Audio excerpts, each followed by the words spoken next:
Well, it's always good to have a meeting with the boss, sitting with Ozzie Gomez, who owns Galiano Cigar Room, where we're at here in Coral Gables, also owns the Downtown Cigar Bar in Fort Lauderdale. Ozzie, thanks for hanging out with us, man. Thank you for coming by, man. It's always a pleasure. Excellent. This is one of the finest places I like to come to in Coral Gables, Florida. So tell me how this all came about, because, again, real estate guy, and all of a sudden you got into the cigar business. How did that all come about for you? I think like most people, man, it was a passion of mine. It was a dream for some time. We've now been in the industry a little over 6 years. I approached a dear friend of mine, Cigar Rodriguez, my partner, and just came to him with an idea. And I said, you know, this is something I've always been passionate about, something I've always considered doing. And I mean, without a blink of an eye, he said, you know, I want in. I believe in you. I believe in this. And we're both, you know, just have a huge passion for the art and the history behind cigars.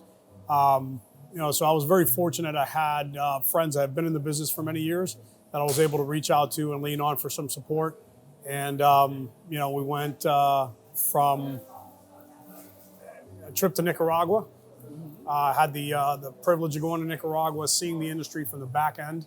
One of the gentlemen that I reached out to was Eric Espinosa, been a dear friend for many, many years. And I said, hey, man, it's something that I'm really considering. Your business intrigues me, you know, and I'd love to learn more about it. And he says, why don't you come to Nicaragua with me, see it from the back end and see, you know, how the whole thing works. So on the flight back, I brought a business mentor of mine, and he says to me, you know, what is it that's bothering you? What do you look very, and I said, you know, I really enjoy the business. I'm very intrigued by it. It's something that I would love to be a part of, you know, but I think that maybe the timing is a little bit off. And he says to me, okay, tell me all of the reasons why this is a bad idea.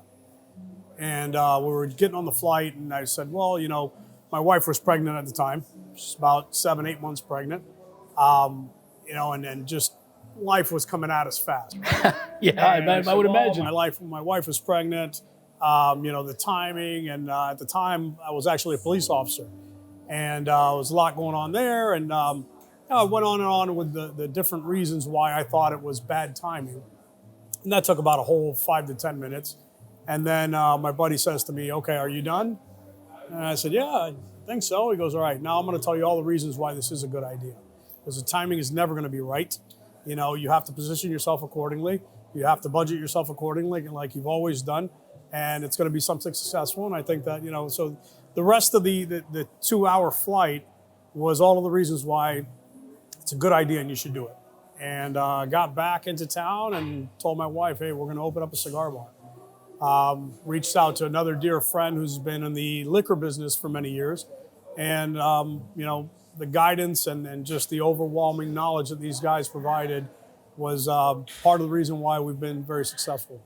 Now, you and I know each other a little well, truth be told. And what I've always found that I love about cigars is kind of what you bring into your shops here, into your lounges here, both in Fort Lauderdale and here in Miami, is that what cigars do is I can pretend if I make 35 grand a year, I can drive a Maserati for a day. I can come, have a cigar in a very relaxed, welcoming atmosphere. And that's what you bring to that's your idea, right? That's absolutely correct. One of the things that we pride ourselves in is that from day one, we wanted every walk of life to be able to come here and feel comfortable. You know, we discuss it with our team meetings all of the time. We don't sell cigars, we don't sell spirits, we sell an environment, we sell an atmosphere. And the culture that you create when people come in and you treat them like you've known them for 20 years, you know, that's exactly what the outcome is. People come in, they feel comfortable, and they stay a little longer, and the networking and the camaraderie that you get in a cigar bar like this is just, it's limitless. Here in Coral Gables, which is a very fun part of Miami, tell me about why you chose Coral Gables for this particular spot. Coral Gables is a place that when we were growing up here, we always looked at it as, you know, like their motto is, the city beautiful. It's very manicured, very well kept, and clearly there's a lot of wealth here. And when we were kids, it was always like, you know, you're in Coral Gables, you sort of made it. It's sort of like the Great Gatsby. Right. I mean, when you drive around here, you feel like it's 1925. It's something that, you know, there's something to be said about the history here, about how successful the city's been, and just the ambiance, the atmosphere. It's just a great place. It's one of the few cities in Dade County that we said, you know, this is a no-brainer. We need to be here. So tell me about the shop. Now you come in here, it's an intimate location, which is what I like. It's not a big sprawling area, but that's actually to your benefit, right? Absolutely. We have what we consider a sweet spot as far as size. There's some different, there's no right or wrong, just different business models. We pride ourselves here that this is a family-owned business, and our guests that come here are part of the family. Some places I may think are a little too big, where you sort of get lost, or maybe even a little too small.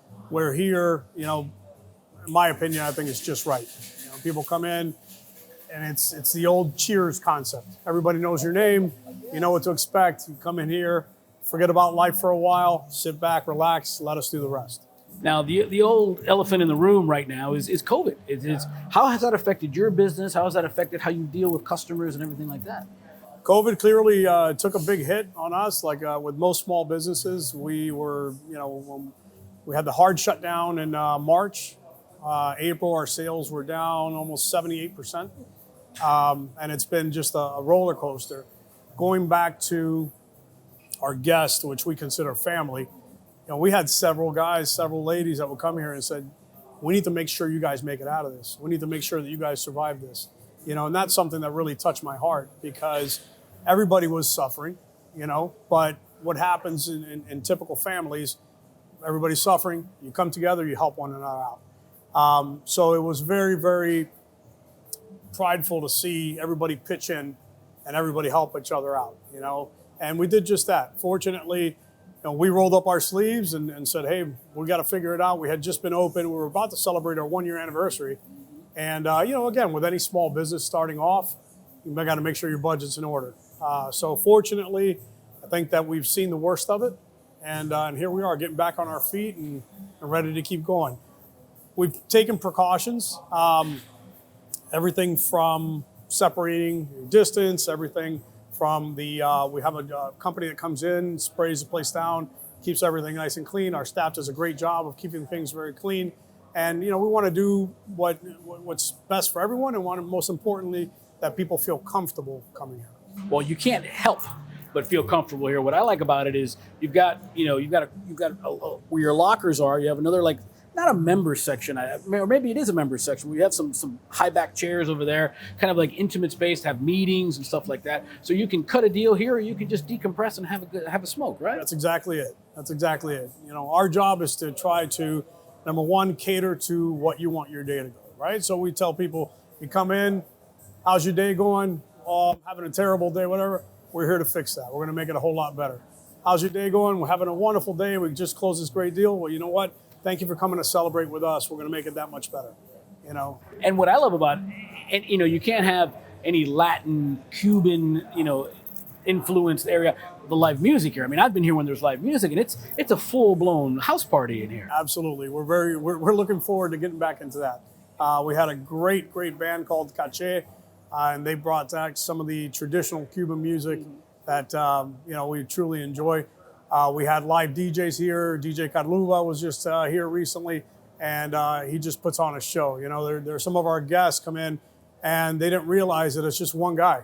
It sounded like a full 5-piece, 6-piece orchestra, and it's him doing the DJs, doing the congas, doing the drum machine, and the guy's very, very good. Now, as an entrepreneur, I love talking to entrepreneurs because your vision is amazing. The way you can see an empty canvas, a blank wall, and turn it into a thriving business. What makes you tick? What's your day-to-day like? How do you go about your day? Just tell me about what your 8 to 5 is.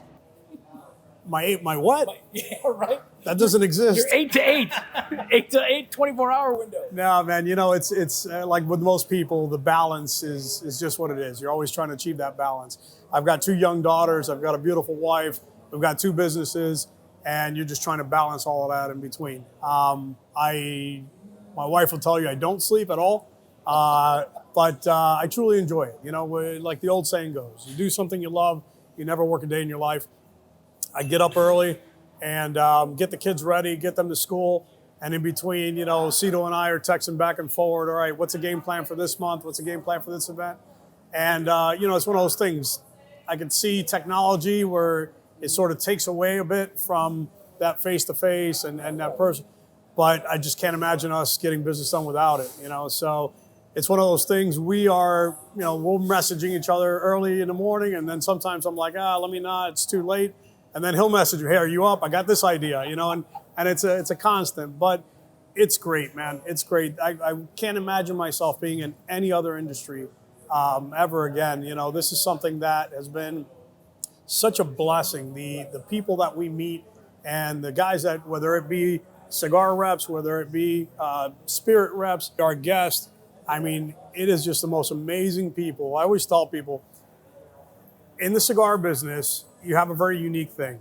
And in any, you can walk into any cigar place in the entire world. The minute you walk into that door, you automatically have something in common with those people. Okay, whether it be the cigars, whether it be the spirit that you're sharing with that cigar, but the camaraderie that you get out of the cigar world, out of this culture, is like none other. Why is that? Why do you think? Because again, when as a kid growing up, you hear cigars and you think, you know, stuffy old dudes with top hats in a bunkered in room, but it's not like that. Well, how do you break down those walls to get people to come in here and say, hey, have a smoke? Doesn't matter. We're all the same. That is a great question, and I'm going to tell you just some of the little things that we focused on, especially at this location here. We wanted to make it very inviting, and that's precisely the misconception at times where you say, oh, it's a cigar bar. You think about, you know, grandpa's old dungy basement type thing, right? So what was important to us when we built this location here is we wanted to make it very inviting for ladies and for non-smokers, believe it or not. The smoker's gonna come, right? If I make it to where we have a very comfortable environment for the non-smoker and for the ladies that don't smoke, because there's a great deal of ladies that are smoking nowadays, they're gonna stay here a little bit longer. So now it becomes a group activity. Whereas opposed to if you say to your girlfriend or your wife back in the past, I'm going to go to a cigar bar. She goes, okay, let me know how that goes. You know, where now they come in here and they see, hey, we have an amazing air purification system. We have an amazing extraction system, and they feel at home. We also, just prior to COVID, we got our outdoor patio approved. And that's something that has been a huge blessing for us. Because again, if you'd like to, you know, in South Florida, with the exception of our rainy time, from now until about maybe March, it's just a great time to sit outside, enjoy a cigar. November through February is prime time to be in South Florida because it doesn't rain, the mosquitoes aren't there, and it's beautiful out here. That's it. That was the goal. Yeah. So talk to me about the challenges of it. I mean, I don't care what kind of business you do, but let alone a cigar business, which seems very niche, but you're trying to make it not niche. Tell me those challenges. Challenges, yeah, that's a very nice way of putting it. I learned a long time ago, you never say issues, you never say problems. Challenges. I'll tell you the good side of it. We are the first and only full liquor cigar bar in the history of Coral Gables. In short, that took approximately 27 months to achieve. So we're very happy that we achieved it. I can see it in your face. I can see you going through every email, every phone call. I can see it in your face. It is a challenging city, as most are, but this is a city that we weren't willing to give up. And I'm so glad that we did it. So glad that we didn't. You know, there were times that Cito and I would discuss and we would say, you know, why are we doing this, man? Why are we banging our head here, you know?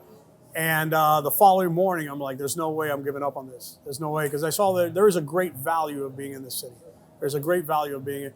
And not to beat up this city, most cities, look, they want to do things right. They want to do things. The building codes change often, and it's for the better, you know? But us being, you know, we're not contractors. We're not builders, you know? So us coming from a very common sense, you know, what do we need to do? Let's get it done. Right. You know, it could be very challenging where you are either, you don't meet the zoning requirements because of a distance to a similar business or a place of worship, or, you know, there's several aspects, but definitely well worth it. Tell me when, because you obviously have to like cigars. You're smoking a cigar. Tell me when a cigar came into your life where it sort of clicked for you. It's funny because everybody remembers their first cigar. So yeah, I tried my first cigar at 13. 13. I was with my uncle, and he was a big cigar smoker. And, like most curious teenagers, say, he saw me and he goes, "You want to try it?" Thinking like maybe this is going to be a deterrent. And grab a cigar, smoking a cigar. Man, I could get used to this, And then he goes, "Give me my cigar. What are you doing?" But I truly enjoyed it. And a similar thing, you thought cigars were a sign of success. Cigars were a sign of wealthy guys. A baby, a championship, closing a deal. Yeah, of course. Well, I think it just makes us feel good. And I've always said cigars are a way to decompress. It's a way to end the day in style. End the day, just blowing your problems away and welcoming in a new day. That's exactly it. And that's our goal every time somebody walks in that door. We leave, try to forget the troubles on the other side of the door. At least the time we're here, sit back, relax, let us make you feel at home, and take a little break. Last question for you. So what's next? We've got the downtown cigar shop in Fort Lauderdale. We've got Galiano's cigar room here in Coral Gables. What's next? Because there's always a guy like you. There's always something next. There definitely is. I'm gonna keep you in suspense on that one, but there definitely is. Call me when that next is a now. Absolutely. And I can't thank you enough for your support. You've been supporting us here from day one. It means the world to me. You quality people. You got to put quality people in your life, and this is a quality person right here. It's Ozzie Gomez, Galiano Cigar Room in Coral Gables.